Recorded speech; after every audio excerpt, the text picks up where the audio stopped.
Welcome to NDTR Spotlight, the corner of the internet where NDTR shine. I'm your host, Marie Lorraine. Today we have Joy with us. Joy's been an NDTR since 2018. She has a bachelor's of science in human nutrition and is a master gardener. She recently awarded the Diet Technician of the Year for 2020 in South Carolina, and she is working at SNAP as a nutritionist specialist education, right? Nutrition Education Specialist, or NES. Nutrition education. We love a good hay cream. Yes, perfect. Thank you, Joy, for specifying your your title there. And so, very excited. She's all things community nutrition. I'm very excited to get into this interview and talk with her, and hopefully we can learn a lot from Joy. So, Joy, so great to have you. Hey, it's so great to be here. I've been watching for the last 300 years. So I've been manifesting this. We are so honored to have you on the spotlight. I was looking over the things you submitted, and you're on here for a special occasion because we are partnering with the Academy of Nutrition and Dietetics this month to really highlight what NDTRs are doing and their impact in the Academy. So great time for you to be here with us. And I want to open up the podcast by asking you, when did you first join the Academy of Nutrition and Dietetics? So I first joined as a student. It wasn't until, I believe, after my freshman year, I started getting the food and nutrition mags. I had to get the discount. So I believe I signed up in December. So it was probably my sophomore year. So 2015. So it's been a minute with the Academy. And locally in the regional area, I've been in Columbia Midlands Dietetic Association, which is the Academy at the regional level, for approximately 3 years since I've been at DTech. So me and the Academy. That's interesting. So let's hear a little bit of your story. So you graduated, you went in AmeriCorps, and you're NDTR. So how did everything fall into place for you? Okay. So after I graduated, I spent a brief time working with the Department of Ed here with the summer food service program as a monitor. So basically went all over the state of South Carolina, monitoring certain sites and see if they were compliant with USDA's meal pattern setup that they have for summer food service. And so while on that route, seeing a bunch of disparities and also seeing that a lot of the sites aren't compliant because they can't keep the kids at the site. And I'm just thinking, hey, we could have some classes, we can do a bunch of activities with the kids, but I'm not there in that capacity. So I wanted to teach really bad. I wanted to teach nutrition. Nutrition education has been a passion of mine for decades. From the start with my dad being diagnosed with diabetes, type 2 diabetes, when I was pretty young, and him getting his first nutrition education 10 years after he's been diagnosed. Oh, wow. Wow. Yeah. And it was pretty interesting, to say the least. They handed him a packet because they heard that he was a boomer. And so they're like, boomers love reading. However, my father is not a typical boomer, and I don't even consider him a boomer. He's very technology forward. He loves his iPads and gadgets, and it was very disheartening to see him disengage as soon as they handed him all his packets. So I really had a passion since then. That was probably high school.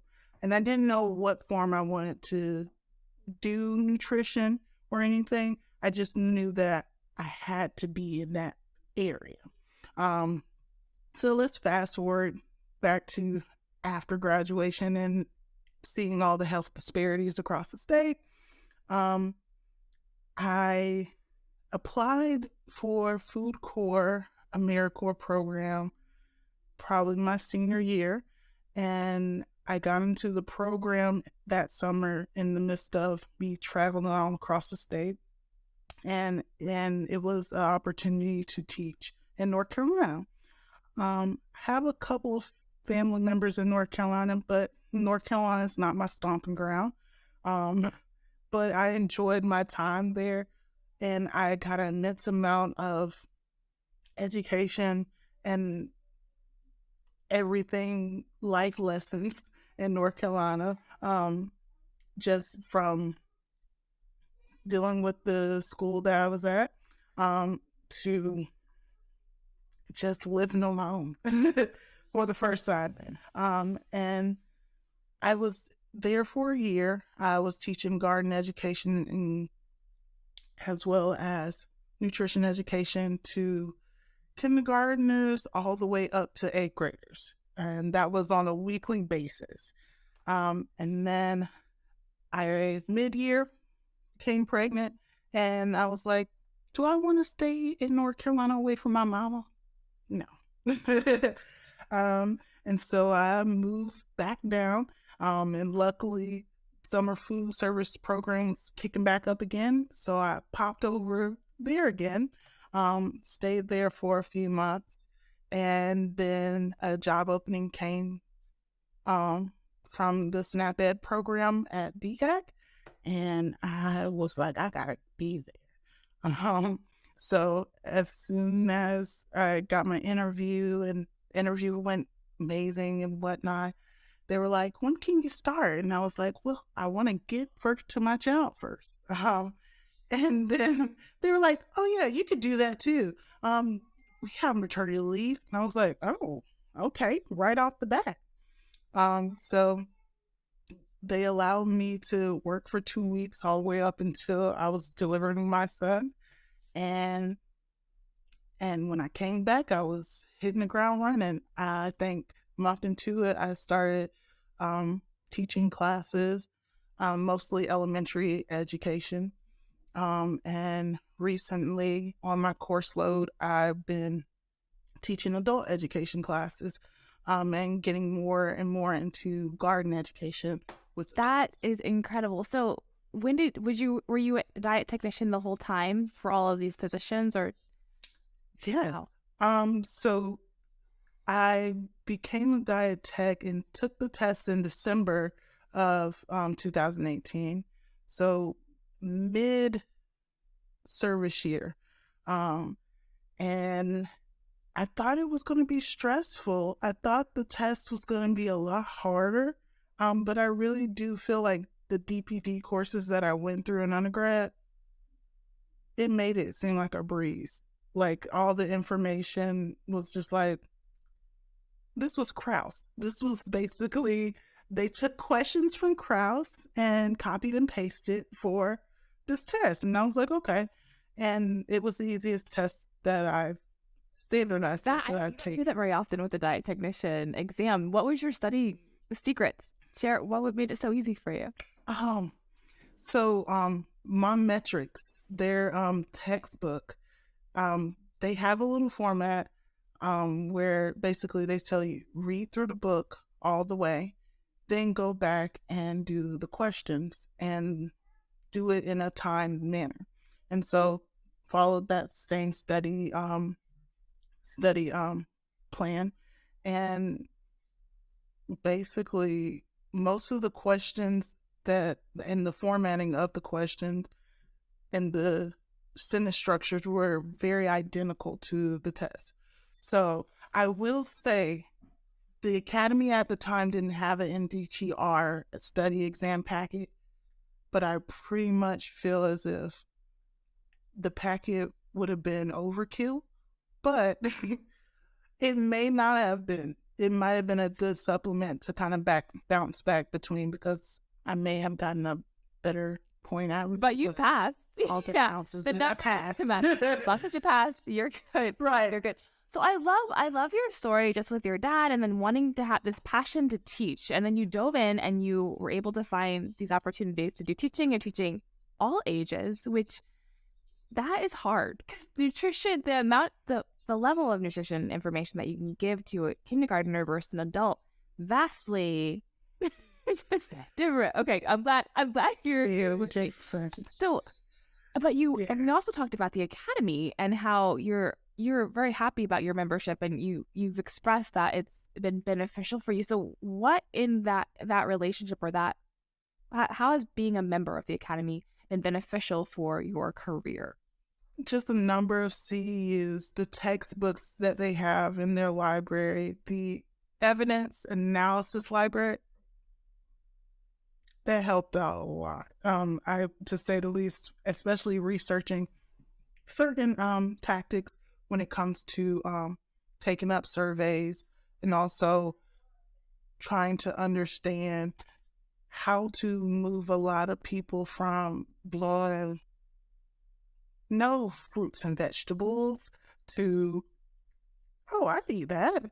That's hard to do, Joy. Like, I like that. Especially when you're working with the population you're expressing. Like, kids don't want to eat vegetables. Like, why would you want to do that? And then if you are not being educated on why you should eat them, so what do you have an example of like a resource, or how you are able to customize your nutrition lessons for the clients that you reach? So for elementary students, we have a certain curriculum. So our former director of SNAP-Ed at DHEC, she created Tiny Taste, or Tiny Taste See How We Grow. And it's a wonderful little program for 4K, and you could do 3K if you have the patience. But I will say the Tiny Taste See How We Grow, it allows them to discover fruits and vegetables using their 5 senses. Kids are really curious. They want to touch, they want to smell, they want to make noise, they want to do it all. So when you make those things legal, especially in like a controlled setting like a classroom or summer camp, which is pretty safe for them, it's easy for them to explore those fruits and vegetables. So one of the recipes we use is basically making butternut squash into candied yams, kind of. That sounds nice. And instead of using a brown sugar straight, we use a brown sugar blend with Splenda, and it still tastes the same. It has a better buttery taste than just using regular brown sugar. But the kids were like, I never had butternut squash. I had zucchini. I've had yellow squash. And I'm like, let's explore these squashes, children. So basically, when I come in and do the butternut squash lesson, I do show different squashes that they can eat that are similar to it. And then we have a little silly song at the end, and they'll continue to sing that song throughout the day when I'm gone, and it annoys the teachers. However, when I come back, I get those, hey, are we going to sing a song today? And then if we don't sing a song, they're going to remind me, where's the song? So it's kind of like social programming kids to like vegetables and fruits too. Some of the fruits that we do are pretty tropical. So we have star fruit on the list for this year, as well as pineapples, blueberries, mangoes. And one thing that I've been trying to get on the list, pawpaw. They won't. Maybe in time. Yeah.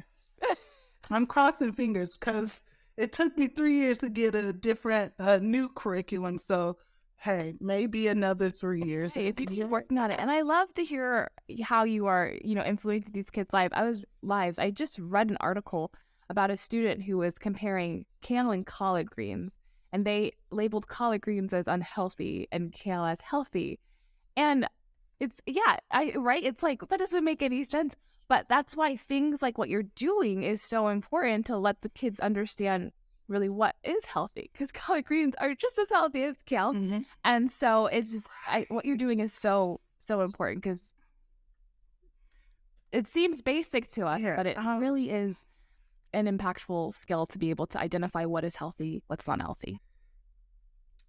And one of the things that I like to pose to kids is not necessarily what's healthy and unhealthy, but what do you have on hand? When the pandemic hit, a lot of folks were in the pantry, and a lot of people were donating, and a lot of our farmers were donating these wonderful fruits and vegetables. However, how do I cook a butternut squash? You gave me a whole butternut squash. Am I supposed to eat skin? Am I supposed to take the skin off? What do I do with these seeds? All these things were being posed, as well as like when it comes to eggplant. People's gonna in the South. Eggplant's not a staple. It's not a staple in our meals. But you can make some really good subs for regular squash in your meals with eggplant. But being able to kind of break people's understanding of how to create a healthy meal, and creating a healthy meal with things that you have access to. Um, we have Cooking Matters as well, which helps us kind of high five the adult education crowd, because a lot of adults don't know how to cook. And basic cooking skills and cooking techniques that can make dinner really quickly is not, that's not a widely known skill. You're right. And And so, it's something that a lot of people take for granted, and like you have to be taught it. And so let me ask you this, just to guide a little bit. So we talked about how to educate the younger kids. Mhm.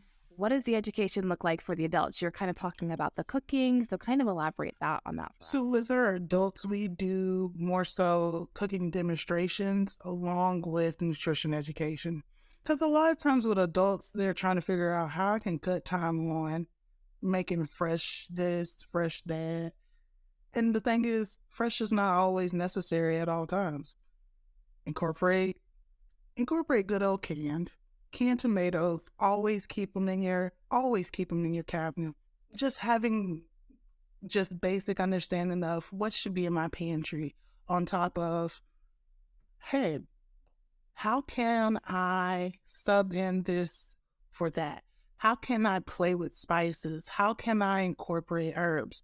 Um, Basically, that's what we do in the cooking demonstration part. And then when we get to the nutrition education, it gets more specialized. So on one curriculum, we do Walk with Ease. So we focus a lot of things on arthritis, and we also do a It's Your Health, Take Charge, which basically helps empower people to make the better choice, or make the best choice for them. Cooking Matters. That's the one that I was just speaking about, which is super popular among everybody because, for one, it's a very cooking heavy class. You learn knife skills. Um, you learn about cans, food, and what to look for on the outside of a can, or how to pick the freshest fruit, or what's in season. It's Cooking Matters is super in depth. And if you have any time to look up Share Your String, their whole organization. It's great. I love the parallels into the different type of teaching and what you're doing again. So valuable. And so we were talking a little bit about the resources from the academy that you really kind of honed in on. So you mentioned the research, the evidence library, anything else that you frequently reference for your job? Food and Nutrition Mag. The Food and Nutrition magazine, the little apps that they have each month. Oh my God. I send it to my mom, send it to my sister, send it to my dad, and he's like, I already have something. I don't want to deal with that. Oh, no. You do you, Dad. But when it comes to Food and Nutrition Mag, it's pretty easy to hand somebody an article. And it's pretty user friendly. Like the wording, it's pretty basic and elementary, but at the same time, it gets the point across. The number of questions that I get from family and friends about nutrition, number of requests for meal plans that I yeah, but it's like no. Those take so much time. They don't even and especially they don't even use them. It's like they why do you don't want them? even use them. Making Apple Notes for people with meal plans on them that they don't even open. Yeah, no, thank you. But the magazine is that solution. It sounds like. Yes, the magazine is the solution, as well as just the journal access. So some of the journals are a little dated in the library, but at the same time, a lot of them are the good, what's the word for it? The good meat of nutrition. It's for journal access, and especially for any of my classes that I was taking in undergrad, having that journal access saved a lot of my grades. I love the research. I love that you brought up the magazine. We haven't heard the magazine being something that people have really dove into, and the things you're talking about, it makes complete sense. Like I love the magazine as well. And then as a student using it with the journal, like that is also a really great point. And so we hear what you've gotten from the academy, but again, membership. So it's a give and take. So what have you poured into the academy as an NDTR? Because we don't have many of us in there. So what have you done? Right. So when it comes to pouring into the academy, I try every now and then to hop on the idea calls. I'm very, very passionate about inclusion and diversity. Well, tell us what the idea calls are and how do you find those for people listening who don't maybe not know what those are. Okay. So I signed up when it was a action group. It was a little group, and I just hit emails. And so I was like, might as well tune in. And I think it was during the pandemic when they started picking up with the idea calls. And so every now and then I'll pop in to listen and see what type of policy information is going on and what work is going on. I know for South Carolina, policy is important. I don't know if it's important elsewhere. I believe it will most likely be. But in South Carolina, recently we had some run-ins with senators who want to allow for entrepreneurs, nothing wrong with that, to give out nutrition information. But it's not a credentialed person. It's not a protected person. And so one of the things that they brought up to the academy as well as to IDEA is that we need to contact our senators. So they went through that.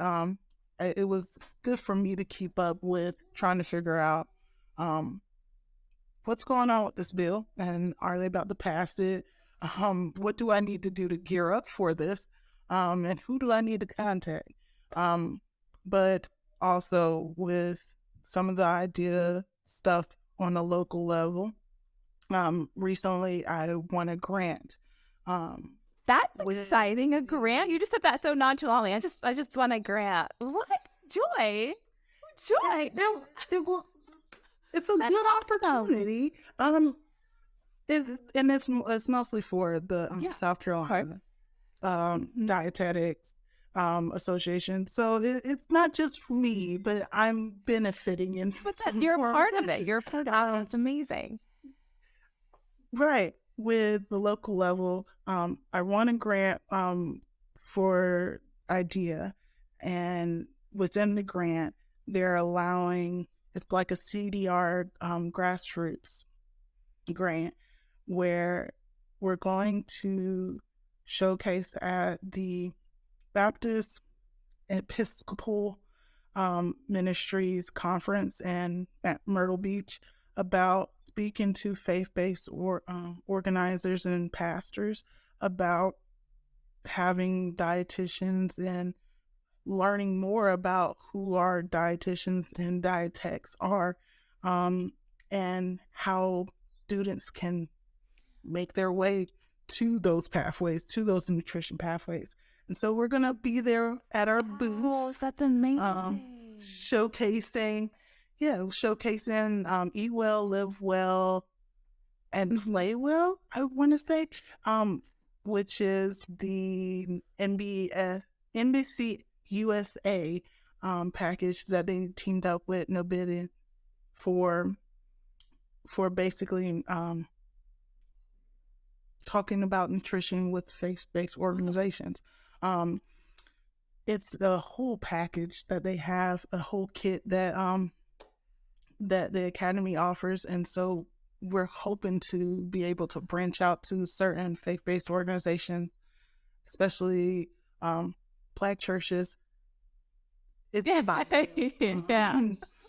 We're below the Bible Belt, and the church is a cornerstone for a lot of healing in South Carolina. So might as well have some nutrition healing, because I'm pretty sure a lot of the saints are tired of the basic grilled chicken, green beans, rice. Oh my gosh, yeah. And like steamed broccoli, no more. Other flavors.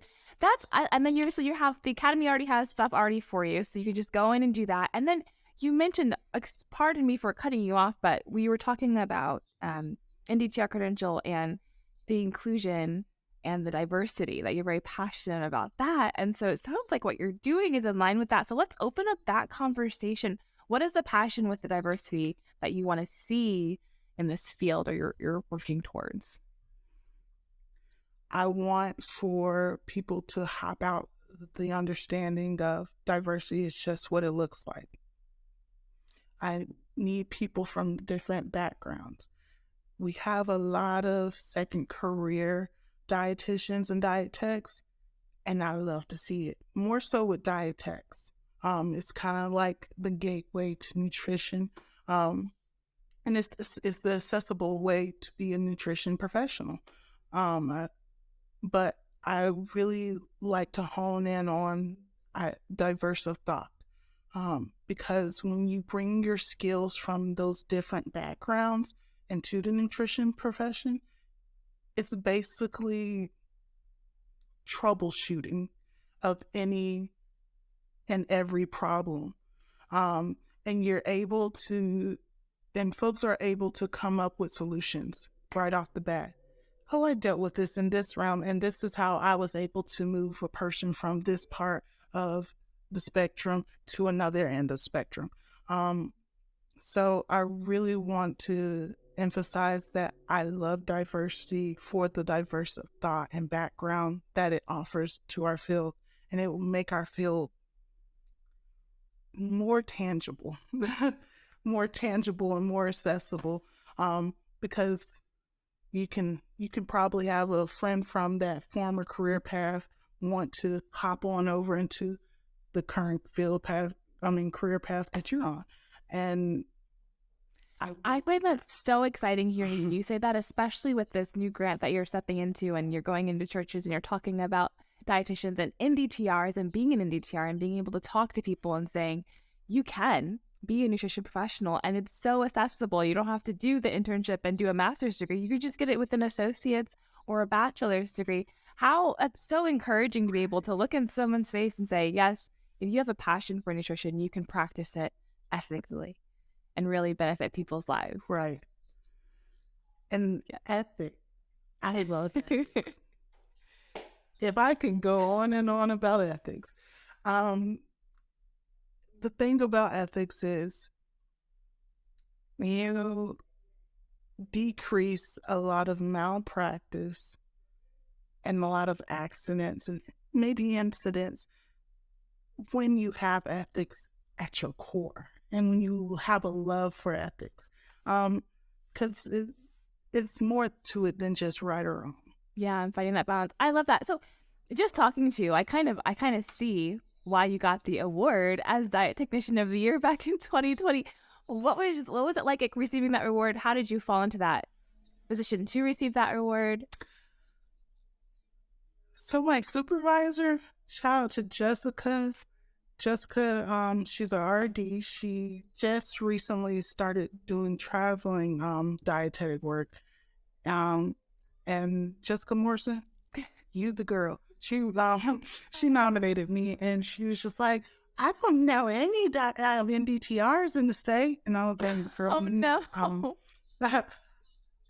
However, I will say when I did go to take my test, there was another girl taking the NDTR exam.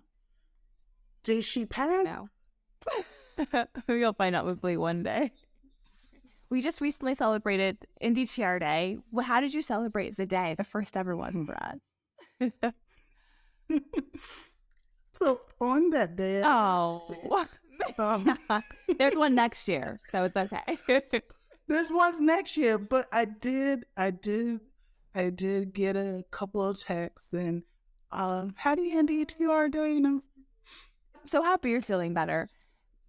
But yes, I have my voice. Perfect. We needed your voice for this podcast episode.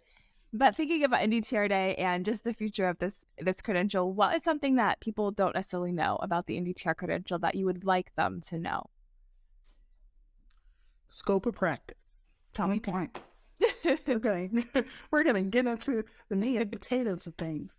When it comes to scope of practice, we have a special rapport with dietitians and understanding the nutrition language and also translating that nutrition language. We also have a immense amount of information about basic health claims, okay? And disputing certain health claims and looking at the labels and things and kind of going over basic nutrition information. And we can also get into certain niches like diabetes. There are niches for the NDTRs in those niches. In the diabetes education crowd, I also would say we have an interesting, I guess, degrees of freedom, to say the least, because it allows us to play in different roles and play in different parts and become competent and become experienced professionals and hopefully become confident professionals. The NDTRs are the glue. They're the glue. And whatever message that dietitians want to stamp into the public and stamp into their clients, and not stomp, but stamp, because that's a little bit less aggressive. But any message that you want things to stick, we're the glue that Wow, sticks. that's powerful. Okay?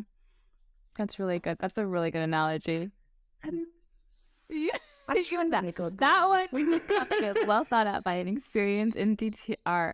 I love that. And so with that, let's see, with the academy, you've been a part of it, you have resources, you have rewards from it, and you're working with it with a grant. What would you say to an NDTR, a fellow NDTR who's not a member of the Academy of Nutrition and Dietetics? Heart-to-heart talk. Come on, girl. I will say there's a lot more opportunities on this side of the academy. And then also there's a lot more protection. The insurance they have that covers a good bit of stuff. Not saying that you're gonna be getting into anything, but that little career insurance, it really does make me feel a little bit secure in this field. And then also opportunities for grants, opportunities for scholarships. By being in the academy, there's a little bit of sweat equity with the grants and the scholarships, but it's not egregious. It's not something that you have to take a whole week out of your work schedule to kind of deal and work with. And I also I also want more NDTRs to come in with the academy because we need a lot more competent and confident professionals. And that confident part helps out with translating the nutrition. Joy, that was so good. I love that. The confidence is, I feel like it's always lacking. I mean, I struggle with confidence myself, and you're so right. Yeah, I feel like it's a, I don't know if almost every nutrition professional has to go through it, but you have to have the confidence behind the stuff, behind the confidence to back up the stuff that you're saying. And coming from someone who's educating so many people, I feel like you really have thought through that, and well said. Shit. Because I will say, um, I didn't do debate team in high school, but boy, am I debating folks. I believe it. So, a lot of times when it comes to being confident,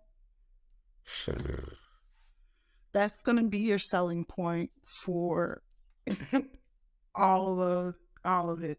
And what's great about that too is we have the competencies, and then you have the academy with all these resources and a whole slew of dietitians and diet technicians backing you up, right? So you have all of the resources to be confident. It just, you now have to just bend over and drink the water, right? You have to do the next step.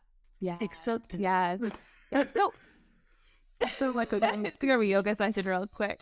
Acceptance. So what is your favorite thing about being an NDTR? I feel like you covered so many things, but is there one thing that stands out? I just like being able to explain acronyms to people. I just love acronyms. And they're like, NDTR? I ain't heard it. And I'm like, okay, let me tell you. Nutrition, Dietetic Technician registered. And sometimes you could say registered nutrition and diet technician. But you know what? To each his own. Let's talk about it. I'm a nutrition professional, and I can talk to you about nutrition. I can talk to you about grains. I can talk to you about anything with food. I am the Alton Brown of nutrition, and I am here to help. I held on to it so long, this credential, and I'm a little scared to let it go. But I know I'm gonna have to let it go. By the end What's happening at the end of this year? I am going to be applying to some internships for the fall. Oh, congratulations. That's exciting. So that is another big thing about the NDTR credential. It can be a gateway. You can stay there, but you want to progress to the dietitian. Yes. That's very exciting. What was the decision? What was the decision that pushed you over to want to become a dietitian? I feel confident enough to be able to spout my knowledge, and I feel confident enough to be able to advocate for my population, for my community. Now, I will say, I don't want to lose the NTTR. I don't want. You can have both credentials. I didn't keep mine on because I didn't want to pay, but you can have RDN, NDTR, and I've seen it done before. So if you wanted to, if you keep it up, it's totally up to you. But the fact that you said I have to pay down, you have to pay for the NDTR and the RDN. But I mean, just because you become RDN doesn't mean you lose the passion as an NDTR. I'm like former NDTR on my page because it like your story. It instilled confidence in me. It's like, so you gain that confidence, and either that's all you need and that's all you want to be able to do, or you want to extend that. And so becoming a dietitian after being NDTR is not a bad thing. It's a celebration. And then you as a dietitian, your voice gets even louder to be able to say, oh no, NDTR credential, like we need an NDTR. I was recently interviewed for a job, and I was like, you should hire NDTRs on. Like, that's the best. That's who I want to work with, you know? So right. It's a great, it's another opportunity to advocate for the NDTR credential just in a different way. Right. So that's awesome. Now, my friend, who also had gotten the NDTR, she kind of persuaded me to get my NDTR credential during my service year. She's like, I think I'm going to remain one. I'm happy in the capacity that I'm serving. She's with the FNET program up in North Carolina, and shout out to Davita. Davita is very passionate about agriculture. And so she was just like, I can stay as an NDTR and serve the community still. Oh, I don't need to go further. I love it. It's an individual decision, and it's unique to everybody, and everyone you can do different things with it, and that's what's so fun about this podcast and having different people on and showcasing it for what it is. So, Joy, I feel like we could talk so much longer, but we want to keep this podcast at a decent listenable time. So, Sure. can you wrap up any last minute thoughts about your involvement in the academy, thoughts about NDTR credential, diversity, however you want to close out? I'm giving this mic to you. Really excited about CDR's role and also the academy's role, and to ensuring that our credentials continue on. When it comes to funding, fund more marketing opportunities. Funding is fun. Funding is fundamental for making sure that this profession moves forward. I would love more than a post on NDTR Day. I would love for more opportunities. That's great. And I love that. And it's, it's more than just a post, and they've been proving that. And it's been so fun to see, because the day is gone, but they're still highlighting NDTRs. And my hope with you coming on here and you speaking just about your experience and being so raw and transparent about it is going to encourage other NDTRs to say, oh, I have to take part in promoting this credential. My voice matters. My voice is important to this. And hopefully it'll trigger a snowballing effect where people can really see the things you're looking for. We can really see NDTRs being added in these funding opportunities, and just changing the face of nutrition. So very cool. Very, very cool. Well, Joy, thank you so much for your time. It has been so wonderful talking to you. If people want to reach out to you, have questions, want to just connect with another NDTR, is there a place where you connect with people online? Yes. So LinkedIn, I'm on all the socials. LinkedIn, I'm at Joy Price. On Instagram, follow me at Joy Hope. 9 times out of 10, you'll see a little bit of a funny nutrition meme every now and then. But not all the time. But I will say, for most of my nutrition messages and just keeping up with me, follow me on LinkedIn. But also, if you just want to keep up with what SNAP-Ed program is doing and how we're moving along at DHEC, follow SCDHEC on Instagram. I have a little post up there about the garden that I started at the building, at one of the DHEC buildings that I work at. Awesome. Well, yeah, I feel like I need to go look that stuff up, because we didn't get to talk much about your master gardening thing, but I do appreciate everything you shared with us and how encouraging you were. And everyone, thank you so much for watching or listening, and make sure you follow along for other episodes. You can subscribe, join our email list so you're updated the next time we post.